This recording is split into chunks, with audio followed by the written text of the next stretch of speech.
நம்ம நிறைய women police பாக்குறோம். ஆனா உங்கள எத்தனை பேர் தெரியும் இந்தியாலே ஃபர்ஸ்ட் டைம் போலீஸ்க்கு விமன் போலீஸ் இருக்கணும் அப்படி இந்தியாலே ஃபர்ஸ்ட் இன்ட்ரோடியூஸ் பண்ணது நம்முடைய தமிழ்நாடு, அறிமுகப்படுத்தியவர் டாக்டர் கலைஞர் அவர்கள். அதே மாதிரி ஆண்களுக்கு நிகரா பெண்களுக்கு வேலை கிடைக்கணும், குறிப்பா பள்ளிக்கூட ஆசிரியர் பணிகள்ல பெண்களை அதிகம் பணி நியமனம் செய்தவர் டாக்டர் கலைஞர் அவர்கள். அது தொடக்கப்பள்ளி ஆசிரியர்கள் முழுவதுமாகவே பெண்கள் தான் இருக்கணும் அப்படின்ற சட்டத்தை கொண்டு வந்து அதை செயல்படுத்தியவர் டாக்டர் கலைஞர் அவர்கள்.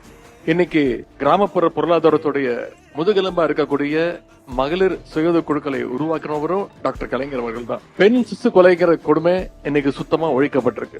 ஆண் குழந்தைகளை விட பெண் குழந்தைகளை மகிழ்ச்சியா கொண்டாடுற சமூகமா நம்முடைய தமிழ் சமூகம் இன்னைக்கு மாறி இருக்கு. நல்ல ஒரு பழமொழியே சொல்லுவாங்க, ஆசைக்கு ஒரு பெண், ஆஸ்திக்கு ஒரு ஆண் அப்படின்னு சொல்லுவாங்க.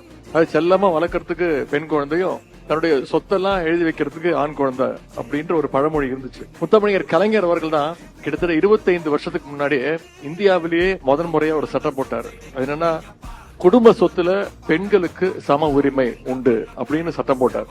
இன்னைக்கு அந்த பழமொழி பழைய மொழியாகி தமிழ்நாட்டில் காண போயிருக்கு.